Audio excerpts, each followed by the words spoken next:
Você acha que pode me apagar, mas eu já moro em você. Essa frase, assim, quase um sussurro, é o coração de um webfilme que acabou de sair, As Cinzas de Helena, da Supermáxima. Quem assistiu ontem, com certeza ainda está com essa voz na cabeça. E a gente teve a chance de mergulhar no material original. O que a gente tem aqui é o roteiro completo, escrito pelo Ari Rodrigues. E a nossa ideia hoje é justamente desmontar como essa história foi construída. Porque ela é um quebra-cabeça, né? Mistura um suspense psicológico, um drama bem pesado e ainda tem tipo um pezinho no sobrenatural.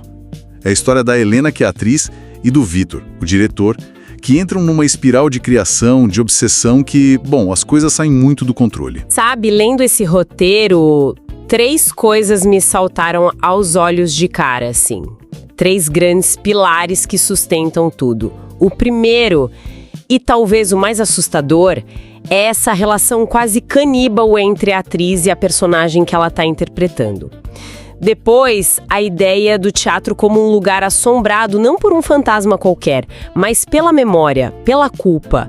E por fim, o que para mim é o coração de tudo, a jornada do diretor, do Vitor, que não é só o criador da peça, ele é o prisioneiro dela. Acho que se a gente olhar por esses ângulos, a gente desvenda a história toda. Gostei dessa divisão. E vamos começar por essa fusão, porque, cara, as primeiras cenas já me deixaram com uma pulga atrás da orelha com a direção do Vitor. Logo no comecinho, ele dá uma instrução para Helena que é de uma crueldade, não acha? Ele diz, fala como se estivesse pedindo para ser esquecida, não como se estivesse lutando para existir. Quer dizer, ele está pedindo para ela se apagar. O criativo, na visão dele, é um ato de aniquilação do eu. Para a personagem nascer, a atriz precisa morrer um pouquinho. E o roteiro é brilhante mostrar que essa morte começa a acontecer de formas muito sutis e perturbadoras. Logo na cena 2, quando a Helena chega em casa, tem uma descrição que me deu um calafrio. Fala que o reflexo dela no espelho parece ter um atraso, tipo, hesita em acompanhar ela. Sim, é sutil, mas te deixa desconfortável. Você pensa, ué, eu li isso direito? E no dia seguinte, a coisa escala. O amigo dela, o Lucas, solta uma daquelas frases que a gente sabe que é um aviso, mesmo que disfarçada de piada. Ele fala, cuidado para não sentir o peso demais, tem gente que não volta. É um presságio gritante. É o prenúncio de que a fronteira está sendo cruzada. Até aquele ponto, a gente podia pensar que é só o mergulho profundo de uma atriz dedicada, né? Muitos atores fazem isso. Mas, como você disse, a coisa escala. A possessão deixa de ser uma interpretação psicológica e passa a ser algo tangível. E é aí que a história vira chave para mim. Até aqui, ok, é a Helena se aprofundando demais, talvez uma crise de identidade, mas o roteiro dá um passo além, né? Qual é o momento em que a gente percebe que não é mais só interpretação? São 2 momentos, um atrás do outro, que não deixam dúvida. O primeiro é tecnológico, o que eu acho genial. Na cena 5, a Helena tá gravando um áudio no celular, tipo um diário de atriz, e ela diz angustiada, é loucura, eu sei. Só que ao dar o play pra ouvir, a voz que sai do celular não é a dela. Peraí. A voz diz, não é loucura, é libertação. A própria gravação foi alterada. Nossa, isso é a personagem hackeando a realidade. É arrepiante. E se não bastasse, na cena seguinte, a manifestação vira física, analógica. Ela pega o roteiro impresso e na margem, com uma letra trêmula que não é a dela, tá escrito: deixa que eu falo por você. A personagem não tá mais pedindo licença. Ela tá assumindo o controle da narrativa. Reescrevendo o texto, literalmente. A personagem tá virando autora. Exato. E aqui a gente já tem uma pista sobre a natureza da arte, né? A obra começa a ter vida própria, a ditar as próprias regras. É um insight poderoso que vai muito além do terror. A criatura se voltando contra o criador. Um tema clássico. Mas aqui é a própria história que se rebela. E essa rebelião nos joga num território muito mais sombrio. O roteiro dobra a aposta e nos leva de vez para o sobrenatural com a descoberta daquela fita VHS de 2005. Aquilo para mim foi o ponto de virada total. A fita é um momento em que a subjetividade da Helena é validada por um objeto físico, um artefato do passado.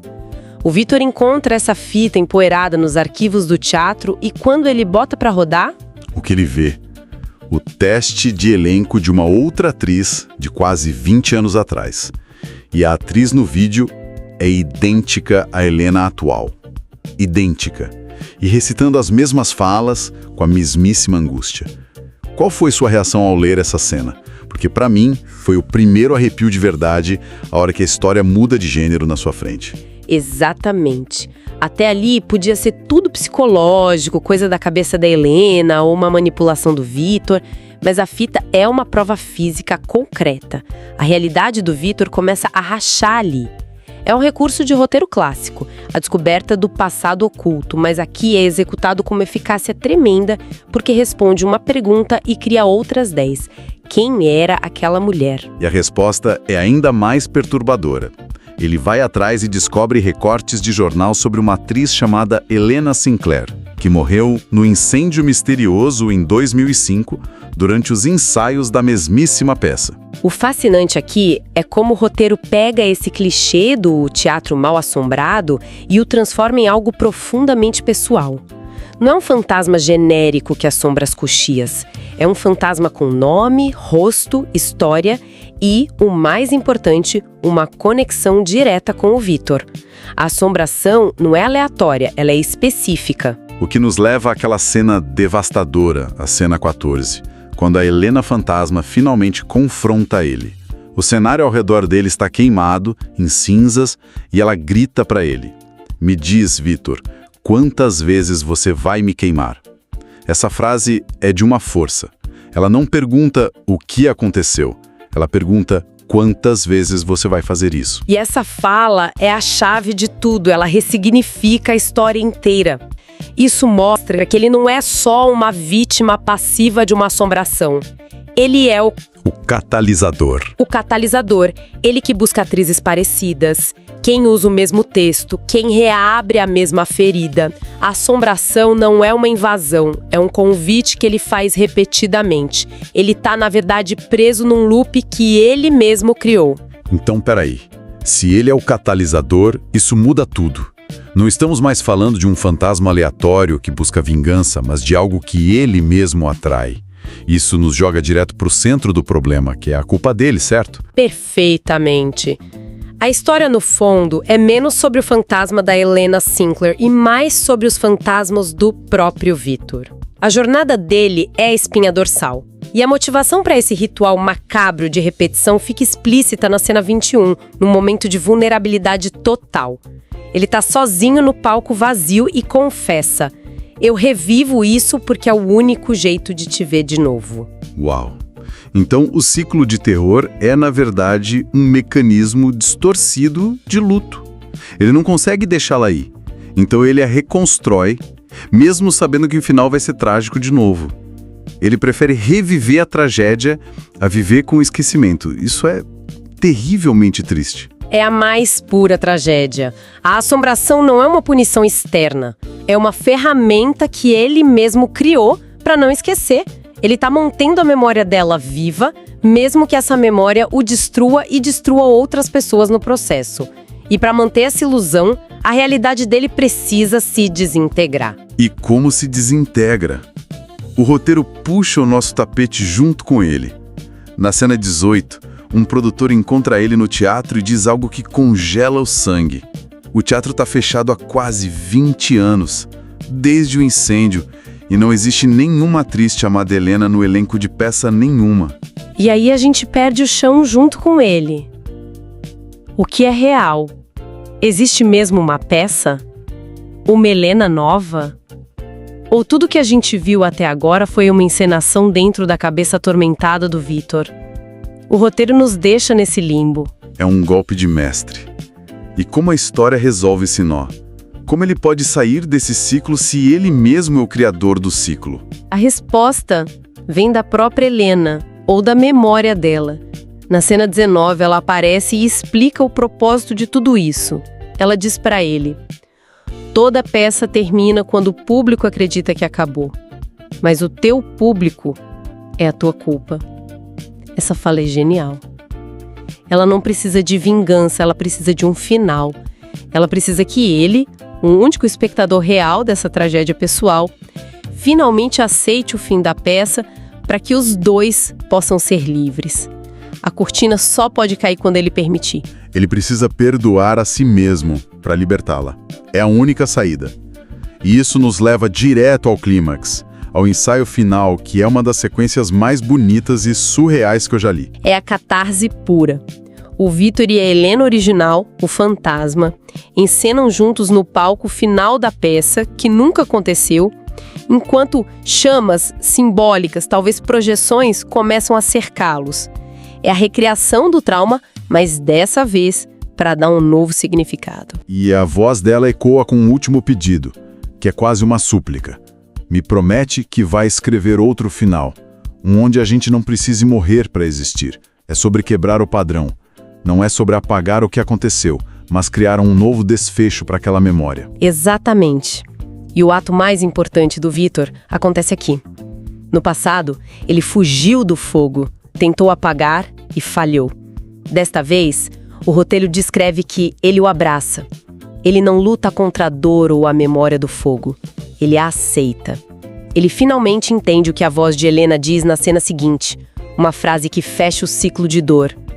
Que o amor é o ensaio mais difícil. Que frase. O ciclo de repetição se quebra não quando ele esquece, mas quando ele aceita seu papel na história, sua culpa, e permite que a cortina finalmente caia. E aquele bravo diretor bravo que é quando o teatro vazio no final, não é para uma peça de teatro, é para sua própria libertação.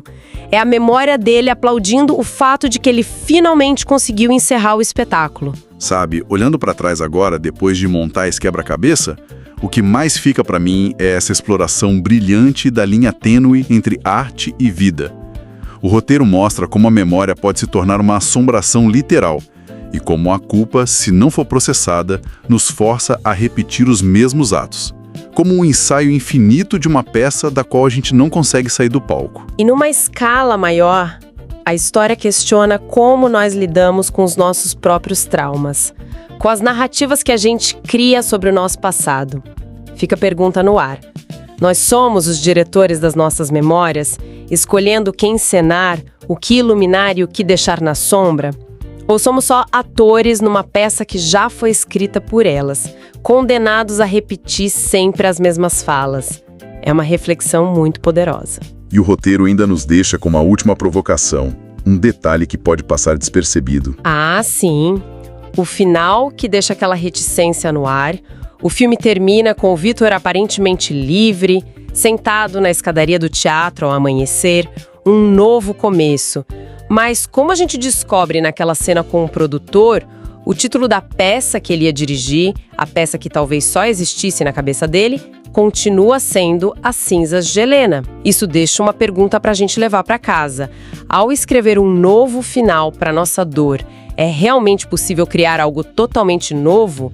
Ou as cinzas do passado sempre farão parte da tinta com que a gente escreve o nosso futuro?